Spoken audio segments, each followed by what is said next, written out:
Hola a todos, bienvenidos a las historias de la ciencia. Aquí, miramos hacia atrás en el largo proceso mediante el cual la humanidad ha llegado a comprender el mundo. Cómo esas exploraciones, ensayos y descubrimientos han ido transformando poco a poco nuestra forma de ver el universo y a nosotros mismos. En las historias de la ciencia, convertimos la ciencia en una narrativa. Edward Teller, el hombre que puso un sol en la Tierra.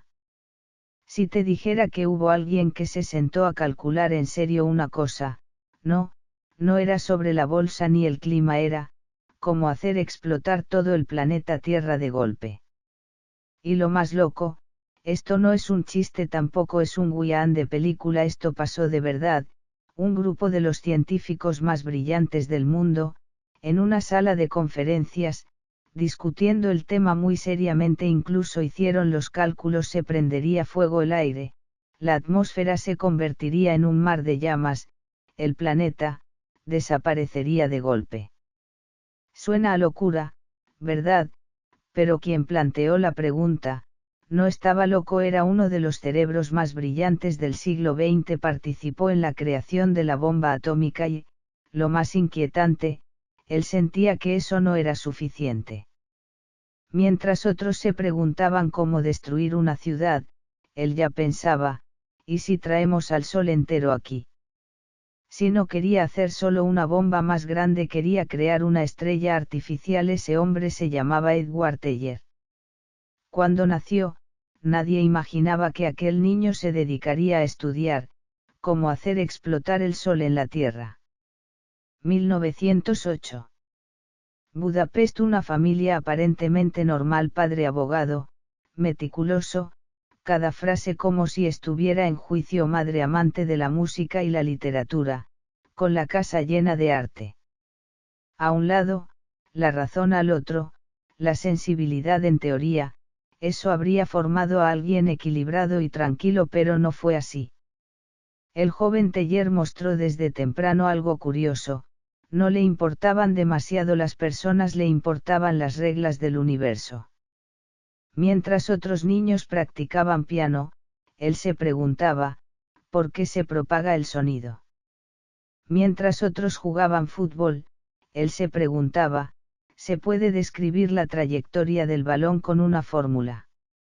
En resumen, los demás viven en el mundo, él intenta descifrarlo. El padre se preocupaba: un niño obsesionado con números y fórmulas, podría ser un genio, o un desastre social. La madre, más optimista, pensaba que era especial, pero manejable, y vaya que subestimó al niño. En la escuela, no era el típico empollón ni el niño estrella que siempre quiere destacar, era más bien un peligro silencioso. Le daban un problema, lo resolvía rápido, luego pensaba, ¿y si hay otra forma de resolverlo? Un rato después ya estaba preguntándose, ¿qué pasaría si cambian las reglas? Los profesores tenían dos reacciones: una, alivio; dos, dolor de cabeza. Pero el mundo exterior no era estable. Europa a principios del siglo XX, brillante por fuera, temblando por dentro, conflictos nacionales, choques políticos, ideas en ebullición, como agua a punto de hervir, y Teller nació en esa olla. Era judío al principio, no parecía relevante, pero con el tiempo, el ambiente empezó a cambiar, algo se acumulaba en el aire, invisible, creciente, presión pura. Crecer en ese entorno enseña dos cosas: observar y calcular. Teller lo hacía, pero no calculaba la vida diaria, calculaba energía, partículas, reglas invisibles. Su padre quería que siguiera un camino seguro: abogado, ingresos estables, lógica clara, pero cuando tu cabeza está llena de las leyes del universo, difícilmente te emociona un contrato. Alguien le preguntó qué quería ser, no dijo rico, no dijo famoso, preguntaba otra cosa: ¿cómo funciona este mundo? Suena puro, pero una vez que entiendes cómo funciona el mundo, el siguiente paso casi siempre es: ¿y si lo cambio un poco? Ahí empieza el problema, algunos se quedan en entender, otros siguen adelante. Teller, claramente, era de los segundos. Un accidente le costó el pie derecho, pero quizás le dio un cerebro que no sabe parar. 1928. Múnich joven, estudiando en Alemania vida simple, clases, pensar, y de vez en cuando, ideas que nadie más pensaría, todo en orden, hasta un día. Un tranvía, un segundo de error, todo cambió. Resultado directo, pie derecho perdido.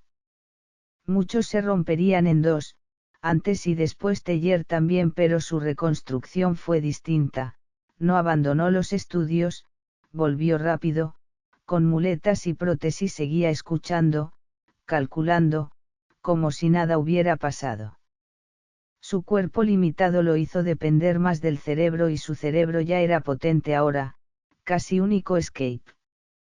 Los que lo recuerdan dicen que se volvió más concentrado, obstinado y difícil de convencer. Antes pensaba problemas, después, corría detrás de ellos, sin descanso.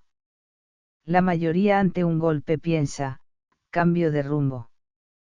Teillier respondía, voy a llevar esto al límite. Podría verse como compensación, perdió un pie, puso todo en el otro pie, su pensamiento. Y algo cambió, la mente que antes podía ser flexible, ahora se volvió acero una vez fija en un objetivo, difícil de doblar. En ciencia, a veces es ventaja, para lograr grandes avances, necesitas perseverar, pero el costo, difícil de detenerse o retroceder. Si se hubiera quedado en Europa, tal vez habría sido un profesor común, pero la historia lo empujó a un camino más peligroso. 1933. Un nombre cambia todo. Hitler, nazis en el poder. El clima cambió poco a poco, primero políticas, luego restricciones, finalmente miedo. Teillier entendió algo, no era temporal, era tendencia, y las tendencias, una vez vistas, no puedes ignorarlas. Él era judío, 4 palabras que en Europa se volvían mortales. No era un problema académico, era sobrevivir. Muchos miraban, esperaban, pero Teillier prefería calcular, y el cálculo era claro, quedarse igual a riesgo máximo. Así que se fue, no solo escapó, cambió de vía. Copenhague, ahí estaba Niels Bohr, uno de los grandes de la física mundial. Bohr discutía más que dar respuestas. Teillier, distinto, hablen ustedes, yo ya lo resolví. Dos estilos opuestos, uno abierto, uno directo, pero la combinación funcionó. Teillier profundizó en teoría cuántica y en otra forma de pensar, no solo respuestas, también procesos. La situación en Europa no mejoró. 1935, decisión, ir a Estados Unidos, mudanza especial, otros llevan muebles, él llevaba fórmulas, modelos mentales, notas incomprensibles. En EU, comenzó a enseñar, parece estable pero solo en apariencia, traía consigo toda la revolución científica europea. Conoció a George Gamow, otro físico no convencional. Juntos estudiaron la desintegración beta sin explosiones, sin luces, pero fundamental, describían cómo cambian partículas y se transfiere energía. Trabajo básico, como cimientos. Teillier nunca se conformaba con cimientos, quería saber cuánto se puede construir encima. Su vida parecía encaminada a científico normal hasta 1939, se descubre la fisión nuclear. No era un hallazgo común, señalaba que la energía dentro del átomo podía liberarse, a gran escala. Muchos vieron oportunidad o peligro. Teillier vio posibilidad y en ese momento, su vida cambió otra vez, de estudiar cómo funciona el mundo a preguntarse, si yo lo hago, ¿qué pasará? 1942.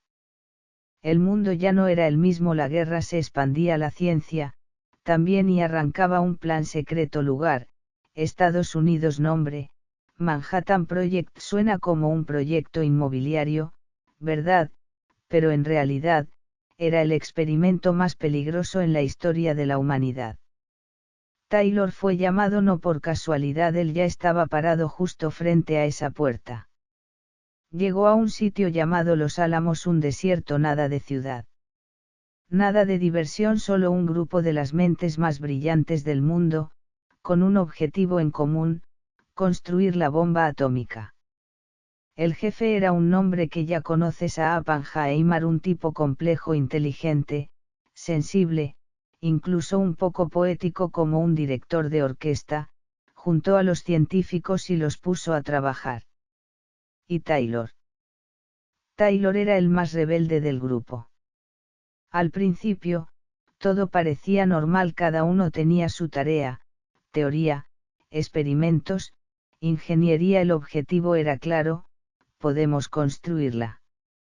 Pero pronto alguien notó que algo no cuadraba. La atención de Taylor siempre se desviaba mientras todos hablaban de fisión, él pensaba en fusión mientras otros calculaban masa crítica, él pensaba en el límite de energía.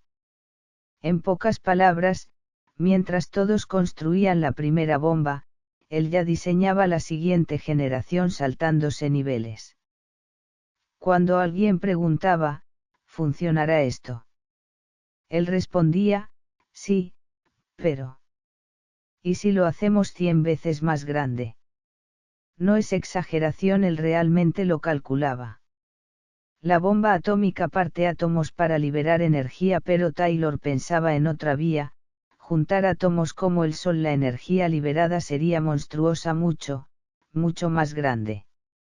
El problema: nadie sabía cómo hacerlo, al menos, no entonces, pero Taylor no se preocupaba por el ahora imposible, él quería saber: teóricamente es posible. Y así surge una escena extraña. En la sala de reuniones, todos discuten: ¿cómo estabilizamos esta reacción de fisión? En un rincón, Taylor escribe otras fórmulas. Otros hacen cerillas, él diseña soles. Un colega bromeó más tarde: el equipo construye una ciudad en llamas.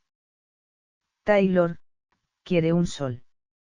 A Oppenheimer se preocupaba, necesitaba que el equipo estuviera enfocado, pero uno siempre se desviaba, y hacia lo más peligroso. A Oppenheimer intenta guiarlo: primero la bomba atómica. Taylor responde: está bien, pero de paso, podemos pensar en la bomba de hidrógeno. De paso, palabra ligera, idea pesada. La bomba de hidrógeno no es un simple upgrade, es otra liga atómica: destruye ciudades, hidrógeno, reescribe mapas. En ese momento, muchos decían: primero haz lo básico. No pienses en grande. Pero la mente de Taylor rara vez se detiene en lo inmediato, es como una fórmula que sigue rodando: una vez que empieza, va hasta el límite. El conflicto apareció, no era pelea, era ritmo diferente. El equipo necesitaba convergencia, él divergencia, el equipo buscaba certeza, él exploraba límites. 1945, se acerca la prueba, cada detalle cuenta y Taylor sigue con su plan más grande.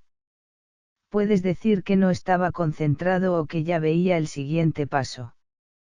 La bomba funciona, el mundo se sacude, la guerra cambia la historia, escribe otra línea. Pero Taylor reacciona distinto, otros ven el final, él ve el principio. Para él, esto no es suficiente, lejos de serlo, ya piensa: si esto fue el primer paso, ¿qué tan lejos podemos llegar?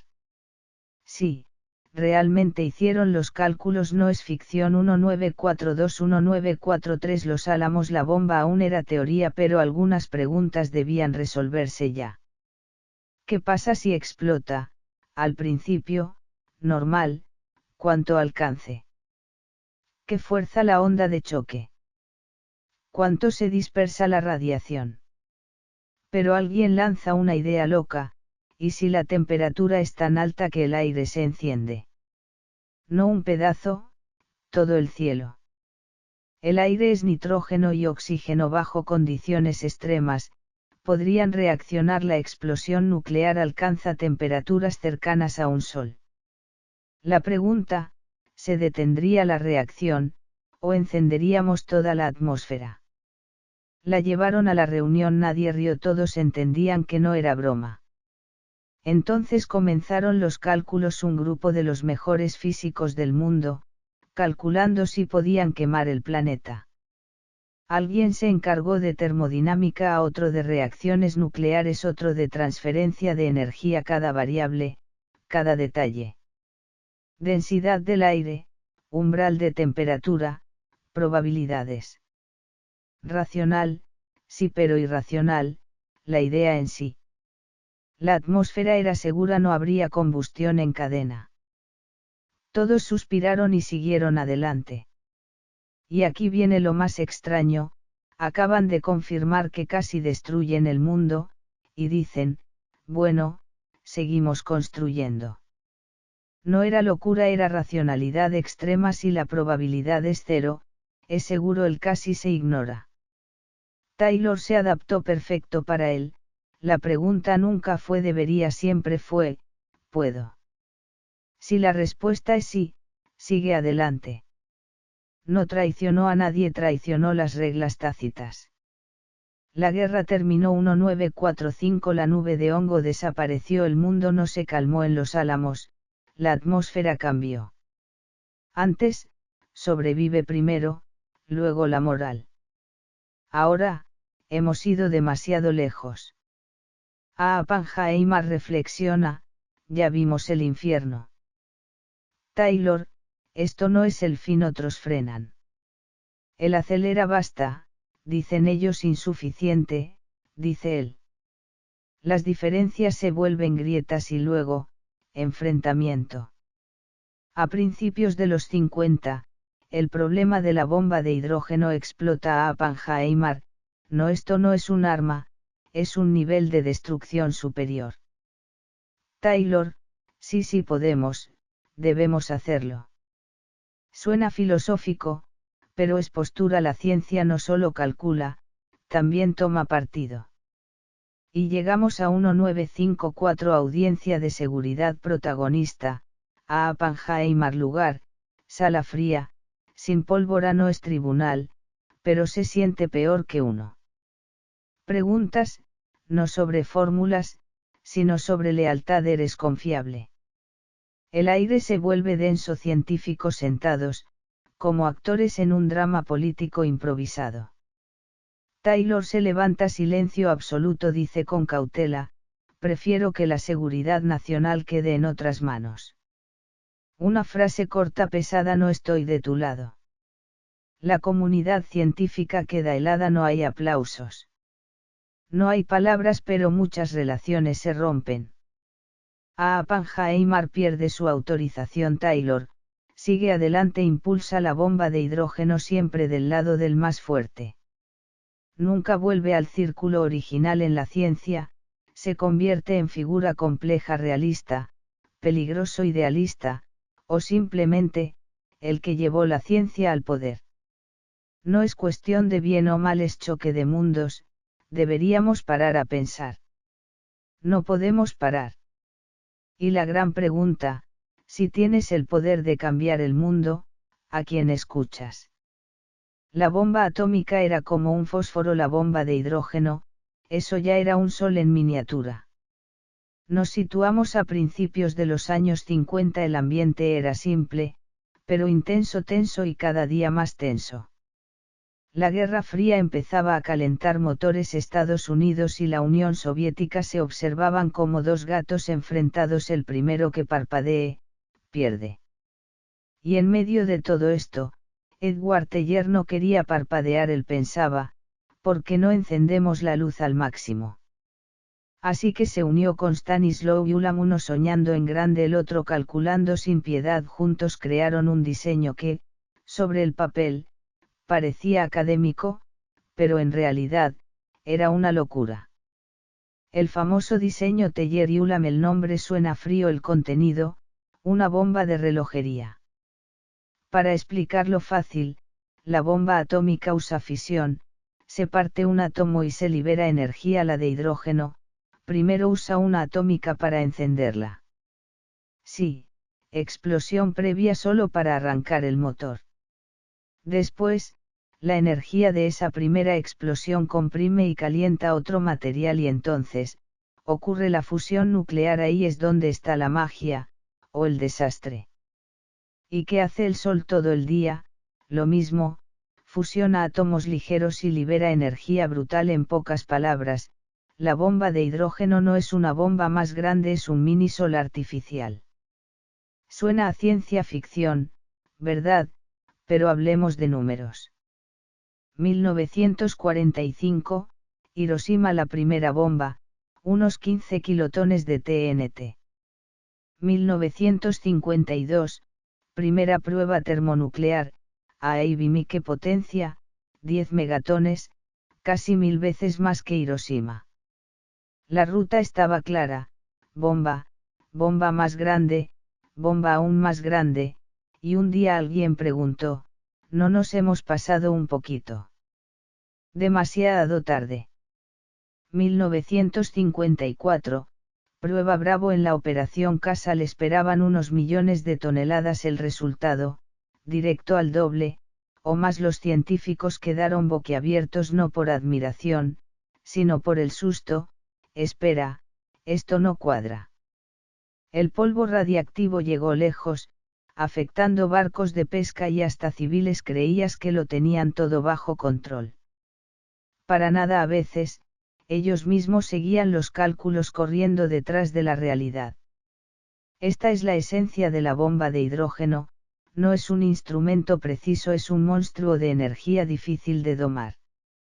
Y Teilhard lo sabía. Aún así, siguió adelante, porque en su mundo no se trata de peligroso o no se trata de, si los demás lo tienen y nosotros no. ¿Qué hacemos? Esa frase vale más que cualquier ecuación.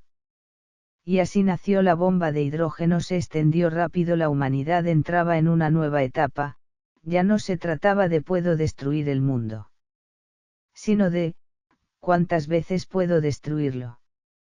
Suena absurdo, pero es real. La ciencia no avanza en línea recta. A veces es como un videojuego: subes de nivel, desbloqueas habilidades, y descubres que algunas son demasiado poderosas.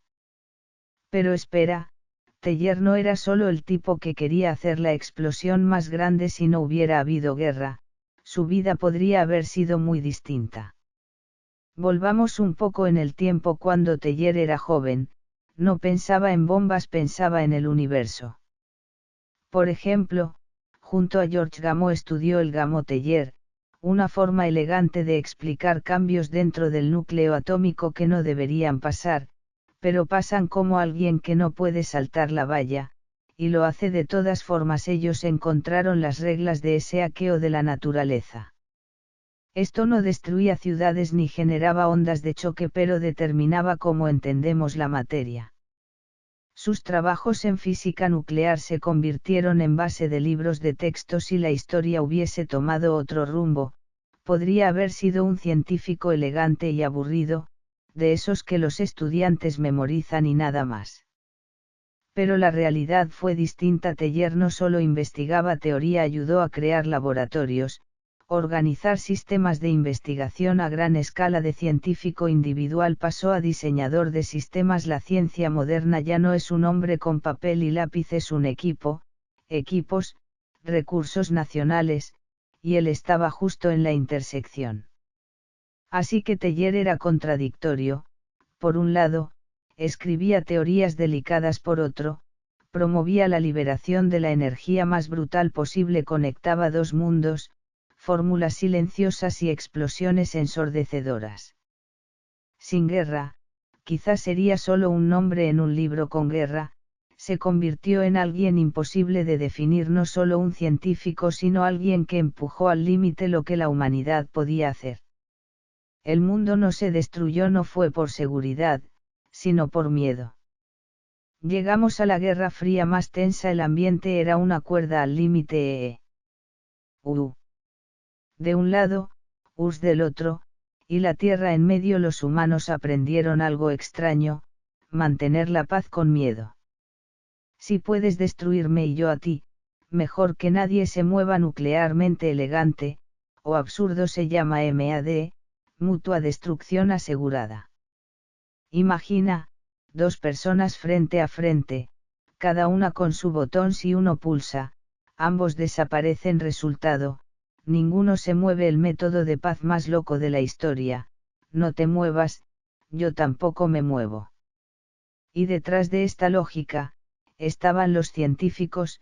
Teilhard incluido. Sus cálculos y diseños se convirtieron en máquinas reales que cambiaron el mundo. Estas máquinas no piensan, pero hacen temblar la realidad.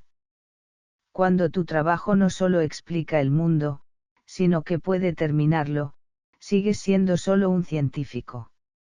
La historia se pone densa. La pregunta ya no es si hizo mal, sino qué era capaz de hacer. La ciencia no tiene moral, es un cuchillo. Puedes cortar pan o lastimar, depende de quién lo maneje. Pero si tú lo inventas, tienes responsabilidad. Algunos dicen que no, solo proporciono herramientas. Otros dicen que sí, sin ti, no habría opción. Parecen clases de filosofía, pero era la vida real en Los Álamos. Se discutía en laboratorios, pasillos y mesas de cena. Unos decían, debemos parar. Otros, no podemos parar. Si paramos, otros no lo harán. Frase final, fin de la discusión. La responsabilidad se volvió difusa, del científico, del país, de la humanidad.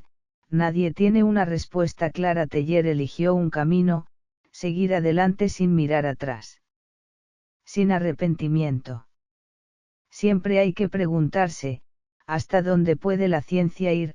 ¿Hasta dónde debe la humanidad llegar?